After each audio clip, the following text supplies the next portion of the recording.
24 सितंबर 2023 को अमेरिका में लोगों ने आसमान से एक ऑब्जेक्ट को जमीन पर गिरते हुए देखा जो 44,500 किलोमीटर की रफ्तार से जमीन की तरफ बढ़ रहा था। नासा लगातार इसे ट्रैक कर रही थी। आखिर ये ऑब्जेक्ट है क्या, ये कहां से आया है और इसके अंदर क्या छुपा है, यह अमेजिंग इन्फॉर्मेशन आप जानोगे आज की इस वीडियो में। तो पूरी वीडियो वॉच कीजिएगा और आप देख रहे हैं स्पेस वर्ल्ड। 2016 में नासा ने ओसाइरिस रेक्स मिशन को जमीन से 8,48,09,981 किलोमीटर दूर 101955 पेनू नाम के एस्टेरॉयड पर भेजा, जो 7 सालों के बाद यानी सितंबर 2023 को उस एस्टेरॉयड से सैंपल्स लेकर जमीन की तरफ आ रहा था। ये वही एस्टेरॉयड है जो नासा के मुताबिक फ्यूचर में जमीन से टकरा सकता है, इसीलिए नासा इसे जमीन के लिए सबसे बड़ा खतरा मानती है। इसीलिए इसे अच्छी तरह से स्टडी करने के लिए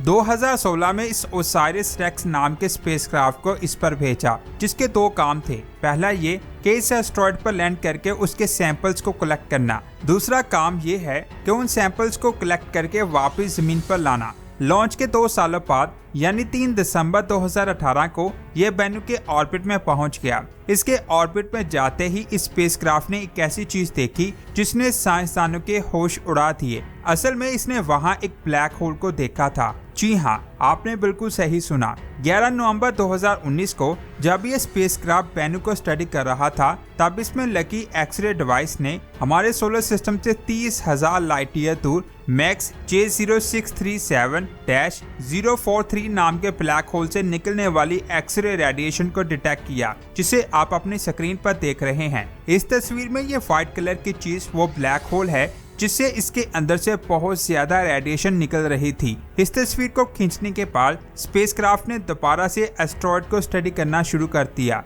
जिसे हमें पता चला कि ये कार्बन रिच एस्टेरॉयड है, जिसकी वजह से ये हमें बहुत ज्यादा डार्क दिखाई देता है। इतना ज्यादा डार्क होने की वजह से ये सूरज से आने वाली 94% रोशनी को अपने अंदर जज़ब कर लेता है, जिसकी वजह से हम इसे नहीं देख पाते। लैंडिंग करने के लिए जब ये स्पेसक्राफ्ट इस एस्टेरॉयड के करीब गया तो साइंसदान को झटका लगा, क्योंकि स्पेसक्राफ्ट के कैमरे से हमें पता चला कि इस एस्टेरॉयड की सरफेस फ्लैट नहीं है, बल्कि वहाँ बहुत सारी छोटी छोटी चट्टानें हैं, जिनकी वजह से इस स्पेसक्राफ्ट को लैंड करवाना बहुत ज्यादा मुश्किल था।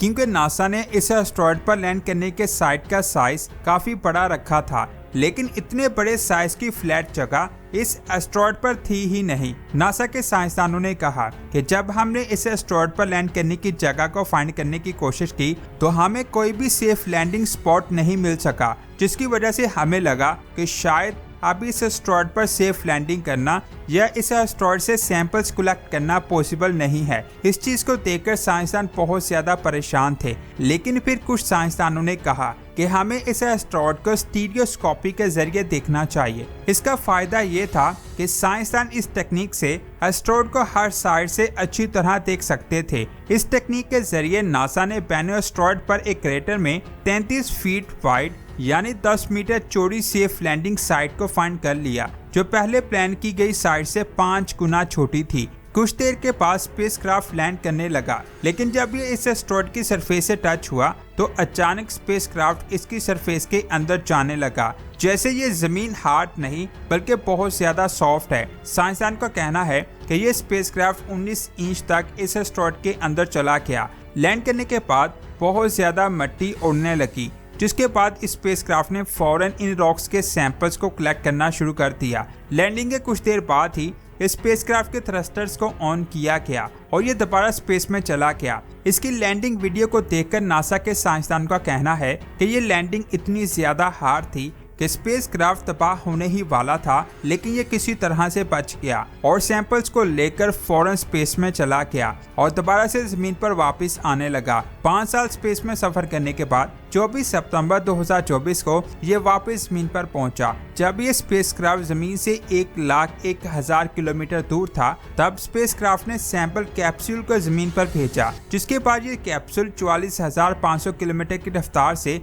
जमीन के एटमॉस्फेयर में दाखिल हुआ और साइंसदानों की सिलेक्ट की हुई लोकेशन की तरफ बढ़ने लगा। ये स्पेसक्राफ्ट जमीन के एटमॉस्फेयर में इतनी तेजी से दाखिल हुआ कि इसकी बाहर वाली शीट का टेम्परेचर 2900 डिग्री हो गया, जब ये स्पेसक्राफ्ट जमीन से सिर्फ 20,000 किलोमीटर दूर था तब इसके पैराशूट को ओपन किया गया, जिससे कैप्सूल की स्पीड तेजी से कम होने लगी। जमीन के एटमॉस्फेयर में दाखिल होने के 10 मिनट बाद ही ये कैप्सूल जमीन पर लैंड हो गया। जब ये लैंड हुआ तब ये बहुत ज्यादा गर्म था, इसीलिए कोई भी साइंसदान इसके पास नहीं आया। इसे कुछ देर के लिए ठंडा होने दिया। जब ये ठंडा हुआ तब साइंसदानों ने इसे अच्छी तरह चेक किया कि कहीं लैंडिंग के दौरान कैप्सूल कहीं से टूट तो नहीं गया। अच्छी तरह से चेक करने के बाद इसे हेलीकॉप्टर के जरिए लैब के अंदर लाया गया, जिसके बाद इस कैप्सूल को अच्छी तरह से साफ किया गया और इसके अंदर नाइट्रोजन गैस को छोड़ा गया ताकि कैप्सूल जमीन के एटमॉस्फेयर में मौजूद गैस, पार्टिकल्स या फिर किसी भी चीज से कंटामिनेट ना हो जाए, क्योंकि नाइट्रोजन गैस किसी भी तरह की चीज से रिएक्ट नहीं करती, जिससे कैप्सूल के अंदर सैंपल्स पर कोई भी असर नहीं होगा। इन सारे प्रोसेस के बाद सैंपल्स को नासा तक पहुंचाया जाएगा, यानी नासा इन सैंपल्स को स्टडी करके इस एस्टेरॉयड की फॉर्मेशन और सोलर सिस्टम की फॉर्मेशन के बारे में काफी कुछ जान पाएगी, क्योंकि साइंसदानों का कहना है कि इस एस्टेरॉयड की उम्र 4.5 अरब साल है, जबकि हमारे सोलर सिस्टम की उम्र 4.6 अरब साल है। यानी ये एस्टेरॉयड सोलर सिस्टम की फॉर्मेशन के सिर्फ 10 मिलियन साल बाद ही बन गया था। इसीलिए इस एस्टेरॉयड से हम सोलर सिस्टम में मौजूद सितारों की फॉर्मेशन और एस्टेरॉयड्स के बारे में बहुत कुछ जान सकते हैं। ये स्पेसक्राफ्ट जितने भी सैंपल्स को जमीन पर लाया है उसका 25% हिस्सा नासा दुनिया के 200 साइंसदानों को भेजेगी, जिनमें इन सैंपल्स का 4% हिस्सा नासा कैनेडियन स्पेस एजेंसी को देगी, 0.5% हिस्सा जापान की स्पेस एजेंसी यानी जैक्सा को देगी और इसी तरह कुछ परसेंटेज बाकी दुनिया की स्पेस एजेंसीज को देगी। लेकिन ये बात मैं आपको बता दूं कि इस एस्टेरॉयड को स्टडी करने की सबसे बड़ी वजह है इसका जमीन के करीब से गुजरना, जिसकी वजह से नासा को लगता है कि आने वाले वक्त में ये जमीन से टकरा सकता है। और नासा की स्टडी के मुताबिक ये एस्टेरॉयड 24 सितंबर 2182 को जमीन से टकरा जाएगा। ये टक्कर इतनी ज्यादा खतरनाक होगी कि इसके जमीन से टकराते ही 12,000 मेगाटन एनर्जी खारिज होगी, जो किसी भी पावरफुल एटम बॉम्ब से 24 गुना ज्यादा है, जिससे जमीन पर बहुत ज्यादा तबाही हो सकती है। इससे पूरी जमीन तो तबाह नहीं होगी, लेकिन जमीन को बहुत ज्यादा नुकसान होगा। जैसे जैसे नासा एस्टेरॉयड पर जाकर उनको स्टडी कर रही है और उनसे बचने के लिए टेक्नोलॉजी पर काम कर रही है, इन सब चीजों को देखकर कहा जा रहा है कि नासा ऐसी टेक्नोलॉजी बना लेगी जो जमीन की तरफ आने वाले एस्टेरॉयड्स को स्पेस में ही खत्म कर दे।